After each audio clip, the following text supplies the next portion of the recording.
નમસ્કાર મિત્રો, હું એકે સોફ્ટવેર્સ અમદાવાદથી અક્ષય પટેલ આપ સૌનું હાર્દિક સ્વાગત કરું છું. તમને ખબર છે મિરેકલ સોફ્ટવેરમાં બધી ફેસિલિટી ખૂબ જ ઇઝી અને એડવાન્સ આપેલી છે. તેમ ગવર્મેન્ટે એપ્લાય કરેલું ઈ-વે બિલ આપણા સોફ્ટવેરમાં કઈ રીતના કામ કરશે તેનો વિડીયો અહીંયા રજૂ કરું છું.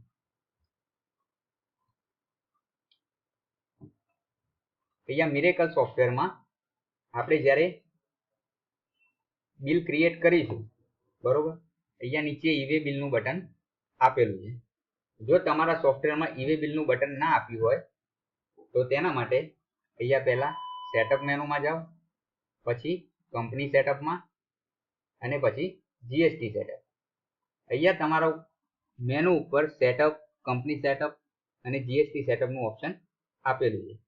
અહીંયા જીએસટી સેટઅપમાં ઈ-વે બિલ રિક્વાયર્ડ જો કદાચ ન હોય તો તેની ઉપર એન્ટર મારીને તમે યસ કરી શકો છો.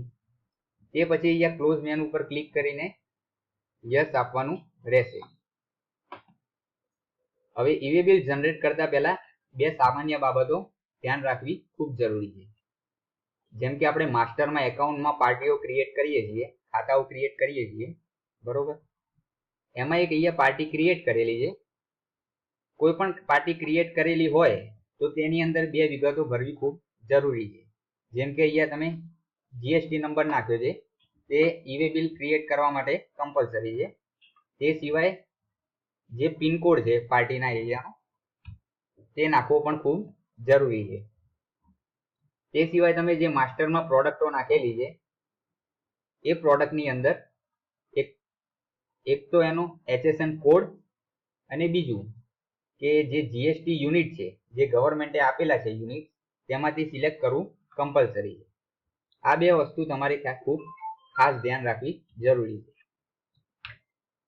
હવે જ્યારે તમે સેલ ઇનવોઇસ જનરેટ કર્યા છે બધાએ, તેમાંથી જે બિલમાં તમારે ઈ-વે બિલ ક્રિએટ કરવાનું છે તે બિલ સિલેક્ટ કરીને નીચે ઈ-વે બિલનું બટન આપેલું છે તે ક્લિક કરવાનું રહેશે. ઈ-વે બિલ બટન ઉપર તમે જ્યારે ક્લિક કરશો ત્યારે અમુક વિગતો પૂછશે, તે તમારે ફિલઅપ કરવાની રહેશે. જેમ કે mode of transportation, sub type, document type, transport name. અહીંયા ટ્રાન્સપોર્ટ નેમમાં તમારે જે પણ ટ્રાન્સપોર્ટરના નામ હોય તે નીચેથી એડ કરવાના રહેશે. અહીંયા જો તમે ટ્રાન્સપોર્ટરનો આઈડી નાખ્યો હોય તો તેનું પણ સર્ચિંગ ઓપ્શન અમે અહીંયા આપેલું છે. અહીંયા એનું ડિસ્ટન્સની વિગત, ડોક્યુમેન્ટ નંબર, ડેટ અને વ્હીકલ નંબર, આ બધું નાખવું ખૂબ અગત્યનું છે. ત્યારબાદ ઓકે બટન દબાયા પછી અહીંયા તમારી એક એક્સેલ ફાઇલ જનરેટ થશે. અહીંયા એક્સેલ ફાઇલમાં નીચે નોટમાં આપેલું છે કે please close all running Excel application before export. એનો મતલબ એ થાય છે કે તમારું એક્સપોર્ટ બટન દબાયા પહેલા તમારી જો કોઈ એક્સેલની ફાઇલ નીચે ઓપન રહી ગઈ હોય તો તેને કમ્પલસરી ક્લોઝ કરી દેવી. અહીંયા એક્સેલ ફાઇલ જનરેટ કરીને જો તમારે તરત ઓપન કરી દેવી હોય તો અહીંયા ઓપન ફાઇલ આફ્ટર એક્સપોર્ટનું બટન ક્લિક કરી નાખવું. અહીંયા એક્સેલ ફાઇલ કઈ જગ્યાએ તમારે જનરેટ થશે તેનો પાથ પણ આપેલો છે. તે પાથ તમે અહીંયા 3 ટપકાનું બટન જે આપેલું છે ત્યાં ક્લિક કરીને તમે મેન્યુઅલી પણ ચેન્જ કરી શકો છો. હવે હું અહીંયા એક્સપોર્ટનું બટન દબાવીશ. અહીંયા એક્સેલ ફાઇલ આપણને ઓપન થતા 2 મિનિટ 5 મિનિટ પણ લાગી શકે છે. અહીંયા એક જરૂરી ખાસ બાબત એ ધ્યાનમાં રાખવાની છે કે તમારે જે એક્સેલનું જે વર્ઝન છે તે 2010 કે તેના કરતા ઉપરનું હોવું જોઈએ. ટૂંકમાં લેટેસ્ટ અપડેટ વર્ઝન હોવું જરૂરી છે.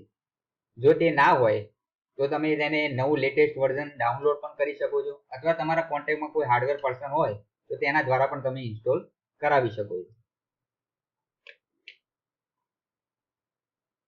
ઈ-વે બિલ જનરેટમાં તમારે બે ખાસ બાબત ધ્યાન રાખવાની છે.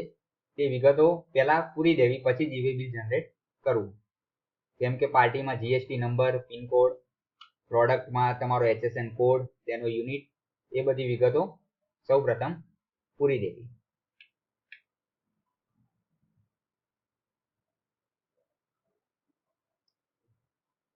અહીંયા આપણે ઈ-વે બિલની એક્સેલ ફાઇલ ક્રિએટ થઈ ગઈ છે અને મેં બતાવ્યું એ પાથ પ્રમાણે ત્યાં સેવ પણ થઈ ગઈ છે. એક્સેલ ફાઇલ ક્રિએટ થયા બાદ તમને અહીંયા બે ઓપ્શન જોવા મળશે.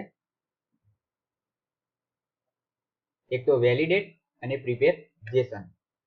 અહીંયા વેલિડેટ સૌ પ્રથમ તો આપણે પ્રિપેર જેસન કરવા માટે વેલિડેટ બટન ક્લિક કરવાનું રહેશે. વેલિડેટ બટન દબાવો ત્યારે તે ચેક કરશે કે કોઈ વિગત તમારી સિલેક્ટ કરવાની રહી તો નથી ગઈ. જો એ રહી ગઈ હોય તો પાછળ હું બતાવીશ કે એરર લિસ્ટમાં એ જનરેટ થઈ જશે.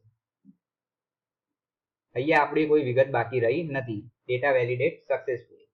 જો ડેટા વેલિડેટ સક્સેસફુલી ના આવે તો અહીંયા તમારે પાછળ એરર લિસ્ટનું એક અહીંયા ઓપ્શન આપેલું છે.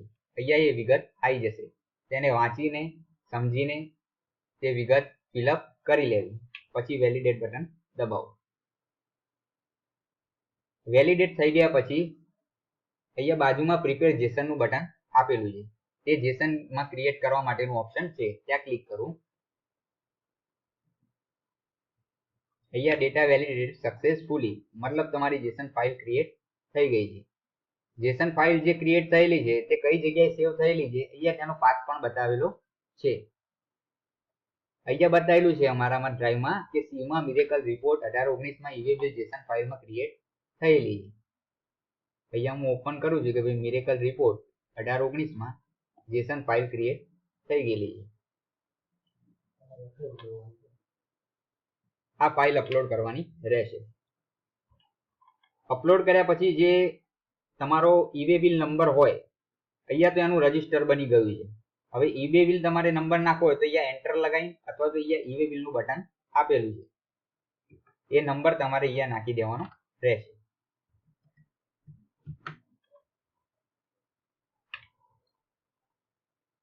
તો આ રીતે તમારે ઈવે બિલ જનરેટ કરવાનું રહેશે.